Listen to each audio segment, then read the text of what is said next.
Hello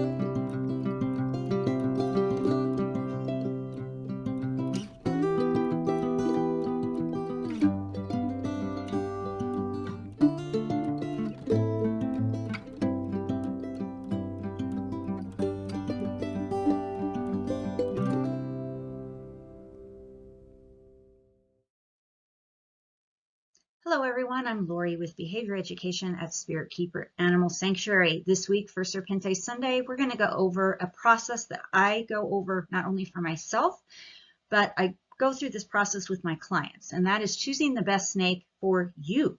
Not the best snake for me or for your neighbor or your family member or somebody you saw on TV, but the best snake for you. It's a process to help you determine what you're looking for in a snake family member, so that you can be informed when asking questions to breeders, to consultants, and to keepers who might be helping you through this process.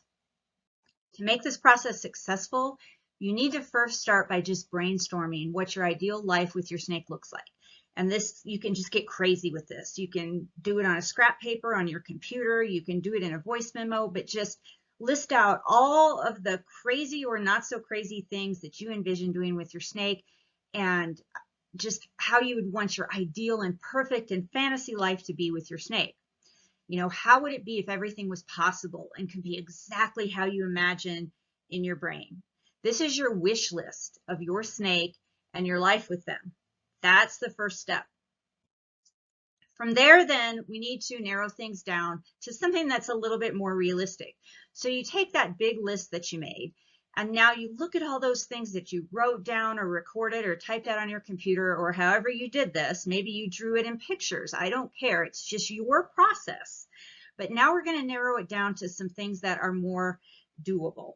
So you need to be honest with yourself, be realistic about your resources, and list things based on level of importance to you. So be honest with yourself about your actual expectations of this potential new snake family member, and what things are very, very important to you, what things you don't care one way or another about, what things don't matter at all, what things would be nice but you could live without. Then you need to go over what your actual expectations of the snake are going to be on a day-to-day basis. When I bring this snake home, what do I expect to be able to do with it, to watch it do, and not be disappointed with the snake that I end up with? That's what you need to think about, and now you need to refine your list. What criteria must be met in order for me to be super happy with my new snake, and what can I live without? These are questions that you need to ask yourself and answer honestly. You actually need to write them down, do a voice memo, type them on the computer, draw pictures, but don't just think them in your brain and then move on. You need to do something substantial to list them out. So you can work this out on your own, meaning that you can make your own notes, you can brainstorm and narrow your expectations down in your own way, however works best for you. You could do a mind map if you know what that is. Then you need to research the species. You can do that on your own. And then on your own, try to match all of your expectations and criteria, those must-haves that you can't live without, with an appropriate species that is likely to fit those. You can certainly do that on your own, or you can get guidance from somebody else. You can work with a keeper, a breeder, a trainer, or a behavior consultant to help guide you through this process, and then help you do the research and suggest possible species that are likely to meet your needs and expectations and suit your individual lifestyle. This is just an example of a worksheet that I use to assist my clients. I recently produced a video interviewing one of my clients, Danielle A.A.S, and she went over the process of how we discussed her next snake and how we narrowed it down and how she ultimately chose one and how happy she is with that snake now. And this is a worksheet that I sometimes send the clients to fill out. Sometimes I just make notes on it myself when I'm talking with them or I'm interacting with them. And this is a dynamic document. It doesn't always look and stay the same. I have added and removed things based on the more experience I get with general snake keepers who have them as family members. Some things I am learning are just not important to those types of people that are going to have snakes, and some things are very important to them that I didn't necessarily think about. So I'm always adding and removing and modifying this list a little bit. Basically, you can make your own, but there's a list of criteria on one side, things like size, cost, appearance, activity level, temperament, energy level. Are they arboreal, terrestrial? How easy are they to obtain? That's availability. What are their exercise requirements, etc.? Do you want one that's wild caught or captive bred? Does it matter? So you look through this list, and then there's always room at the bottom to add your own things that maybe I didn't think about. You can add things later that you think about after the fact. You can go through this list more than once, because actually I believe that based on your mood, you could potentially fill this out a different way today than you might have filled it out a month ago, or that you might fill it out a month from now. So this is a worksheet. That's why it's called a worksheet. You're working through some things to try to narrow down what's best for you. So you go to size, for example, and then is that not important? Are you neutral about it? Or is it extremely important to you? If it's not important at all, that means you would be happy with any size snake. That's not even a factor.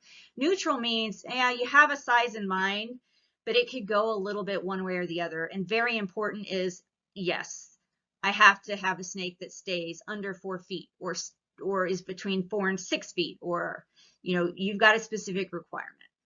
After you have that list done, then you take all of the things that were on the very important column and you carry those over to this next part of the worksheet. So you fill in all of the criteria that were listed in the column that said very important. And then this is where you write your specific notes. What are those criteria? And I will show you one that's filled out so that you can just get an idea of how this works. It's how I work through it. Some people work better in a more abstract manner. I work well linearly. And so this is the way that I help clients. But if a mind map or something else is better for you, drawing pictures, then by all means, you're the one working out through this process what's going to be best for you and your family, and best for the potential snake that you're about to get.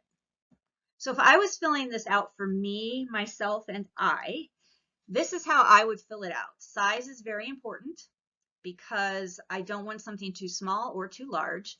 Cost is very important because I'm not a millionaire or a billionaire, so I have limits.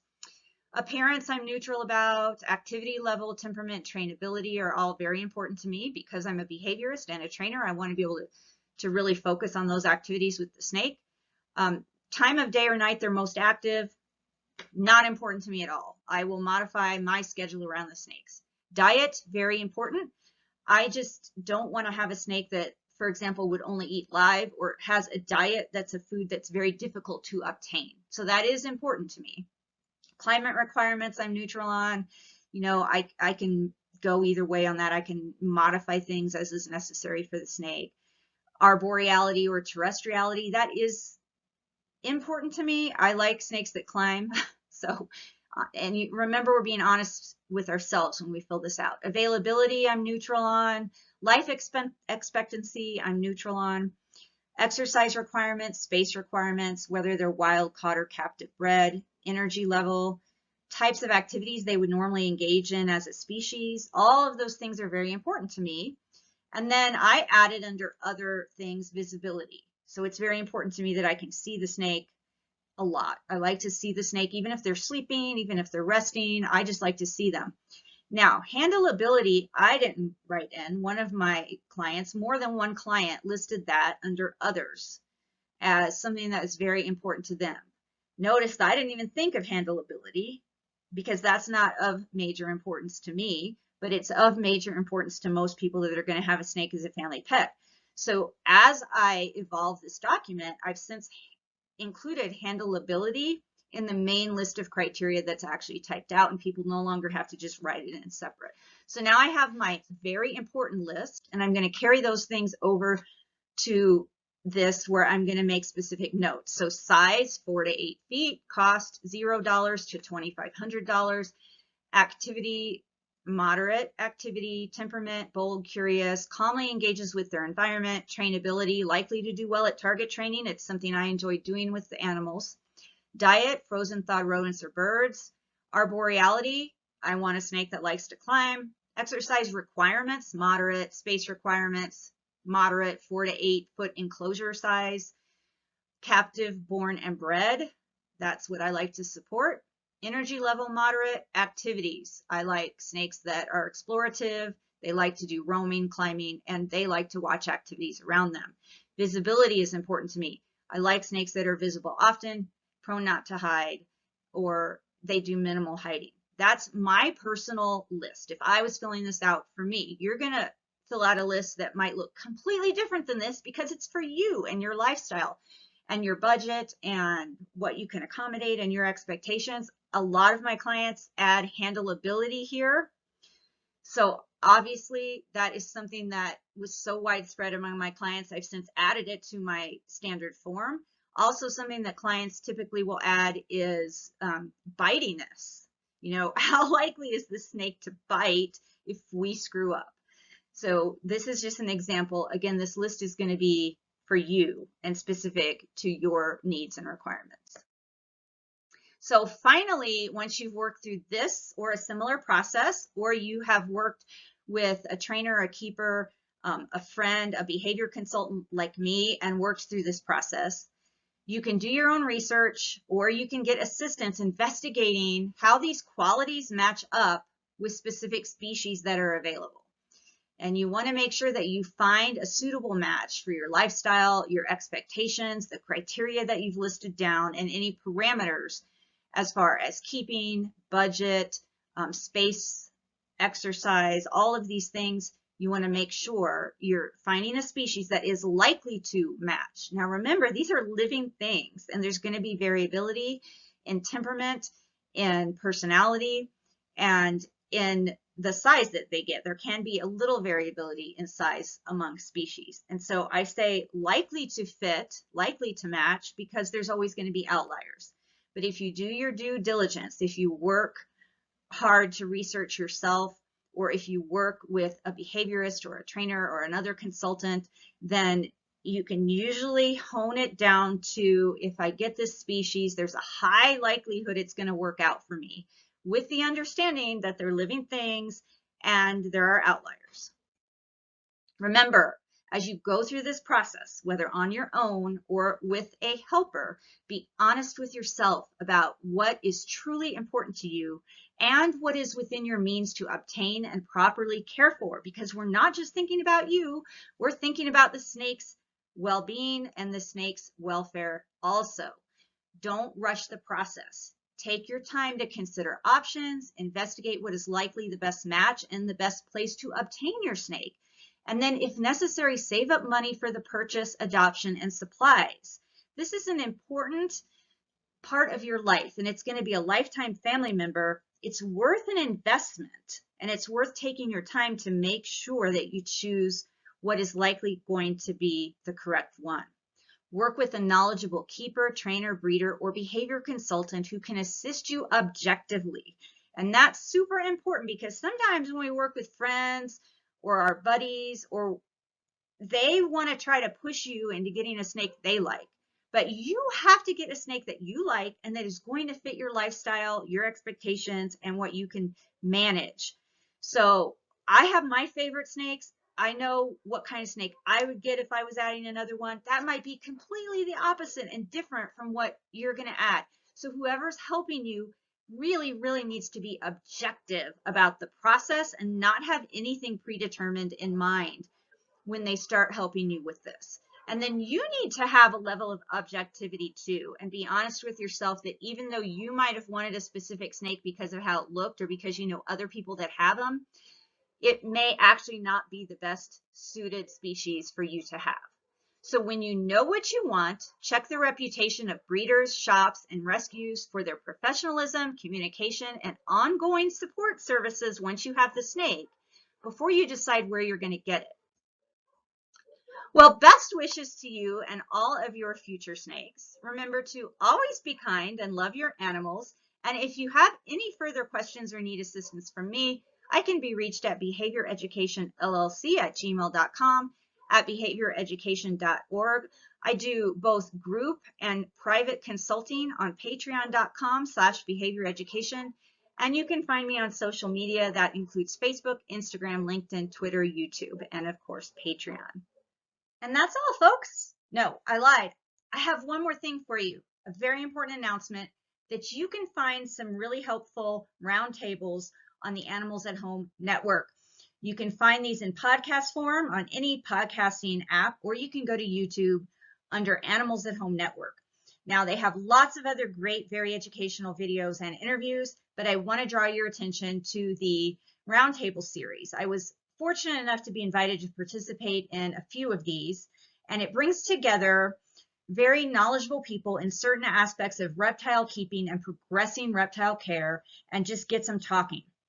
The ones I participated in were the truth about cohabiting reptiles, self-assessment for choosing the right reptile, and are all natural behaviors necessary in captivity.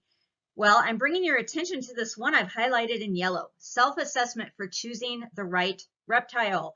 It was a couple of hours long. I and a few other people discussed all of the things that we would hope you would consider when you're deciding on the next reptile family member that you add to your home. And if you go to that video on YouTube, and in the description, there's a link to a PDF form that's sort of a worksheet. It's not the worksheet I use. It's a more inclusive worksheet that has you think about even more considerations than I have listed on mine, because mine are very behavior related for the most part. But you can go to the PDF, and it's a helpful worksheet to get you started on choosing the correct reptile for you. And again, if you need my help, you can always contact me directly.